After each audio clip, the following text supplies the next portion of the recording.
faut rappeler que l'esclavage et la discrimination raciale continuent d'exister en Mauritanie.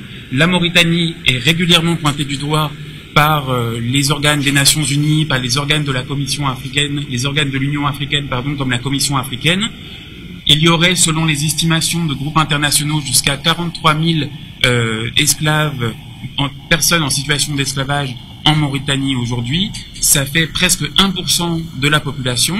D'autres estimations disent plusieurs milliers, ils restent vagues et disent plusieurs milliers de personnes qui vivent dans une situation d'esclavage. Ça reste des chiffres beaucoup trop importants dans un pays qui a aboli l'esclavage dans les années 80 et qui a criminalisé l'esclavage en 2007, en 2015 encore, et qui a élevé l'esclavage au rang de crime contre l'humanité en 2012. Ce sont des chiffres trop importants. Le fait que presque 1% de la population puisse vivre dans une situation d'esclavage, c'est absolument scandaleux.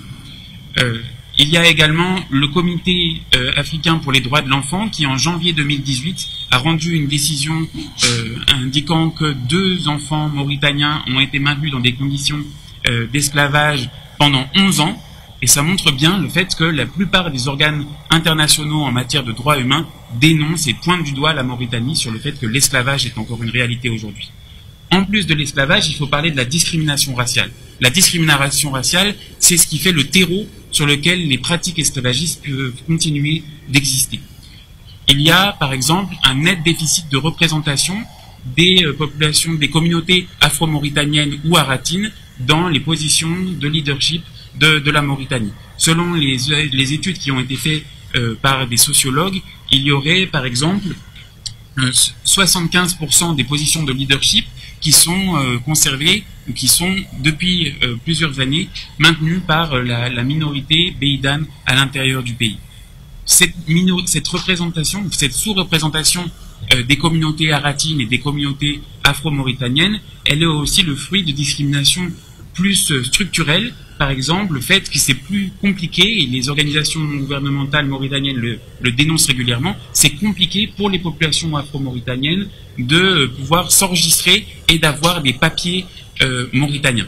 Maintenant, sans papier, on ne peut pas accéder aux services essentiels qui sont délivrés par l'État, que ce soit l'éducation, que ce soit la justice, que ce soit la santé. C'est plus compliqué quand on n'a pas ces papiers, et c'est plus compliqué d'avoir ces papiers quand on est membre de la communauté afro-mauritanienne.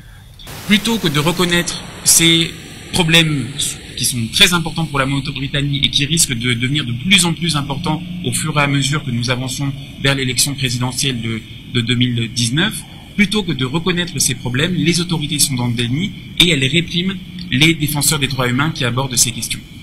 Elles déploient, comme je le disais tout à l'heure, une véritable machine répressive à l'encontre de ces défenseurs. La première chose qu'ils font, c'est de les empêcher de manifester et d'utiliser une force excessive et arbitraire lors de ces manifestations. Amnesty International a pu parler à 20 organisations qui ont régulièrement des manifestations qui ne sont pas autorisées par les forces de sécurité et qui ont eu des manifestations qui ont été dispersées par la force, par les forces de sécurité.